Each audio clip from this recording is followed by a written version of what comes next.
organic, unpredictable, unknown, lovely, beautiful, a sense of fulfillment. This is part of the pleasures of life and not the chores of life.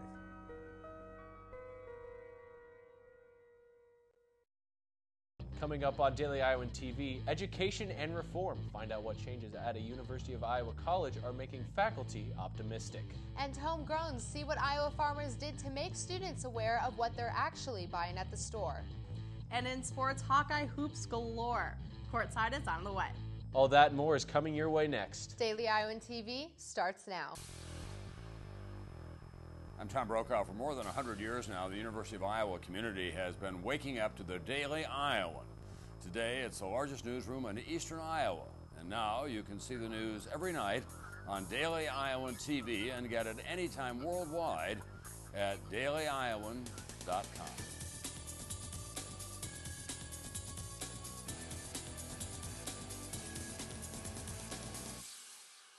Thanks for tuning in to your Sunday edition of Daily Iowan TV. I'm Anna Theodosis. And I'm Nick Robertson. The University of Iowa College of Education finally has some reason for optimism. Controversy surrounded the college and Dean Margaret Croker 2 months ago when faculty began disagreeing with Croker. Croker resigned from her post in December. Interim Dean Nicholas Colangelo has since received high praise from staff. Colangelo and the college have been improving their image from last year's incident. No information on whether Colangelo will be made permanent dean. And farmers met with buyers at the ISU Extension Building in Iowa City on Friday to discuss where food in Iowa actually comes from. Daily Iowan TV's Kelsey Clemmy was there and found out why buying local is so important. On Friday, the Iowa Valley Resource Conservation and Development Organization put on the 3rd annual Come to the Table Summit. This event brought farmers, producers, and buyers together to listen to speakers talk about new technologies to incorporate into their farming, as well as listen to other local business success stories. Even though Iowa has a strong agricultural market, it still imports most of its food from other states and countries. The annual Come to the Table event hopes to bring purchasers and producers together to not only strengthen the local food market, but also to network. The keynote speaker at the event came from Ohio and discussed how Iowa has an amazing foundation for entrepreneurs considering are already in the local food sector. I think right now, it's very much a market trend. People are wanting to know where their food is coming from. They want to know who is making it. They want to know what is in it. I think now is a perfect time for Iowa to start taking a look at building infrastructure that supports businesses in that regard. The event was also a great opportunity for attendees to meet one another. These new relationships allowed purchasers and producers to find new demands and collaborate on new products. It also gave a face to a name of those who had already been working together. It's really nice to be able to see and talk to the people who I purchase my groceries from or products from and to incorporate into my own. Participants were already excited about next year's summit because of the networking opportunities. The goal for the summit is to expand local food markets, and it can start with a handshake. Kelsey Clemmy, Daily Iowan TV. There are over 85 programs and organizations that engage in helping build Iowa's local food economy. And still to come on Daily Iowan TV, Fighting Back. See what students are doing to combat violence against women. And in sports, find out why college hoops legend Tubby Smith felt today's loss was the most disappointing of his career. But first, let's check in with Allie Wright for your daily weather forecast. Thanks, Anna. Well, this week we will see a lot more cooler temperatures, as tomorrow there will be a 60% chance of rain, so don't forget to bring your umbrella on the way to class. The morning will start out at 39 degrees and reach up to 41 degrees during the day. By night, it will cool down to 25 degrees, though. As we look into our 6-day forecast, Tuesday and Wednesday will be partly cloudy and reach the mid-20s. Thursday will have a 50% chance of snow and a high of 28 degrees. The weekend will warm up slightly as we reach to the mid-30s. That's all I have for now. Back to you guys at the desk. Thanks, Allie. V's Nail Studio will be the latest addition to downtown Iowa City. The studio is set to open March 1st. Its new location will be between the Airliner Bar and Shorts Burgers and Shine. V's previous location was on the Coralville Strip, but was damaged in the 2008 flood. This marks yet another business that adds diversity to Iowa City that's not a dining or bar establishment. One global movement came to Iowa on Thursday to help raise awareness about violence against women. Daily Iowan TV's Shyla Knott has the story. Last Thursday, Day, men, women, and children convened in the Old Capitol Town Center to raise awareness for violence against women and girls. The event, 1 Billion Rising, drew about 50 participants and celebrated its 15th anniversary this year.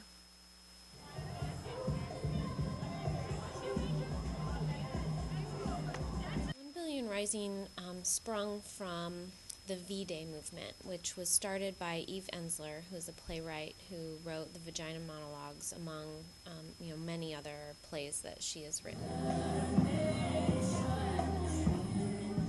As bad as the topic is, and as depressing as it can be, if we get lost in the humanity and the joy that we take in being who we are, we lose a lot of the energy to do this work.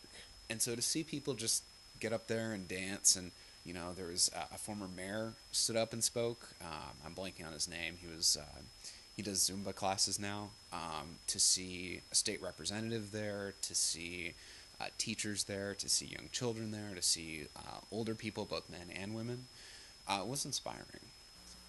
Jacob Oppenheimer of RAC also noted that a report by the Department of Justice says over 50% of all college students will be in at least one physical, verbal, or sexually violent relationship.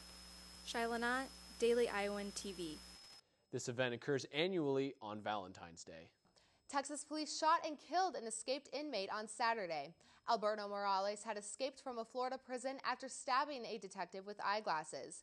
Morales escaped to Dallas-Fort Worth. Morales was serving a 30-year sentence for sexual assault. Bluter's Bunch and Fran's squad both in action throughout the week and this weekend, meaning our courtside crew has a lot to cover. Guys?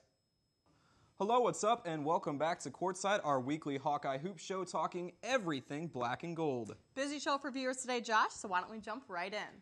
Sounds good to me, Kate. Why don't we start with the highlights from a big win this afternoon? Fans piling in and filling up Carver Hawkeye Arena earlier this afternoon. Fran McCaffrey's squad fresh off a road win over Big Ten cellar dweller Penn State. Tubby's troops coming off a pretty impressive win of their own, coming from behind to knock off Wisconsin in overtime earlier in the week. Tale of two teams in this one. After Mike Cassell and Andre Holland's trade buckets early, sloppy play and turnovers would plague the Hawks. Gophers converting the mistakes into points, dominating inside and out early on the way to building a 16-point lead capped by this Austin Holland's tray. Black and gold would respond, Aaron White attacking the rim here. More of the same a few minutes later, again with a flush. And then it's Devin Marble dialing in from distance. Trey Bien, Hawks turn a 16-point deficit into a slight lead heading into the second half. Black and gold beating the Gophers at their own game after the intermission. First, it's Adam Woodbury throwing down the hammer. Mel Sambasabi gets into the action as well. And finally, it's Aaron White getting involved on the defensive end. Block here, and then coast-to-coast drawing the foul. Free throws put the Hawks on top, 42-31. Black and gold never looked back. Hustle play here leads to an Eric May monster dunk, and it's the senior again putting the game out of reach. 72-51 the final.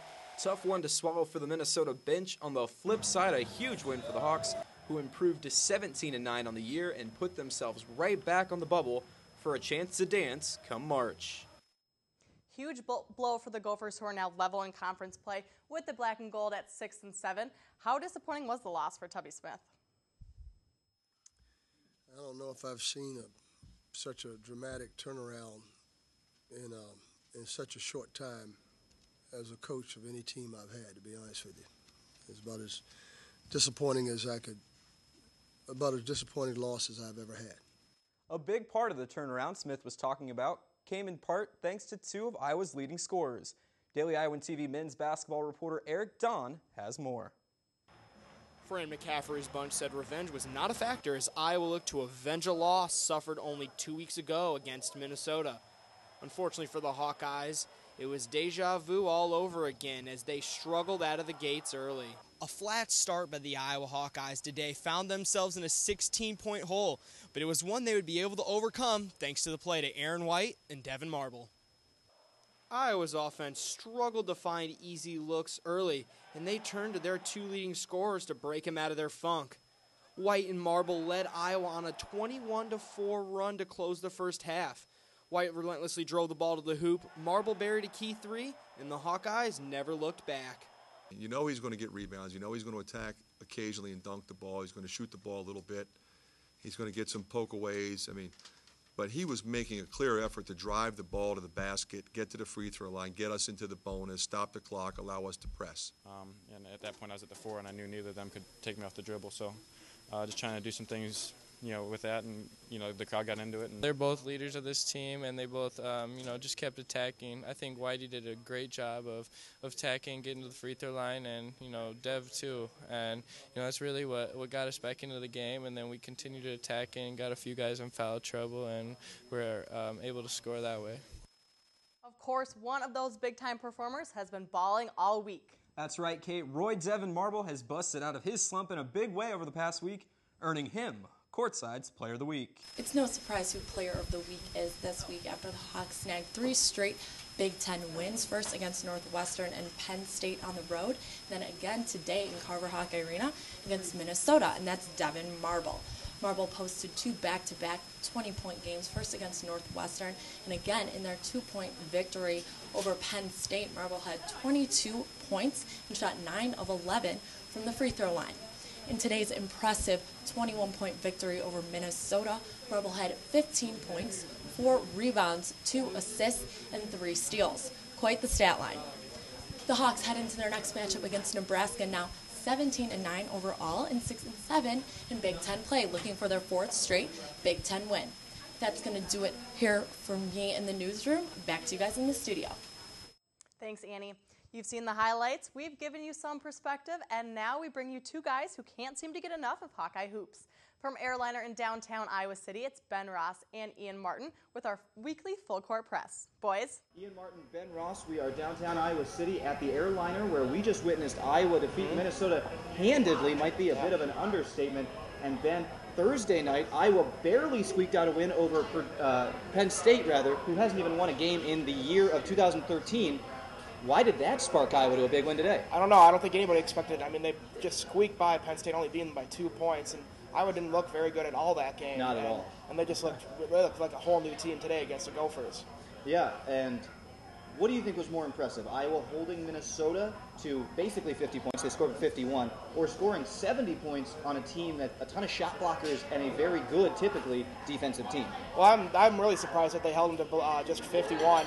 Beginning of the game, Trevor Mbakwe for the Gophers looked like a man amongst boys, just doing what he wanted to against this young Iowa team.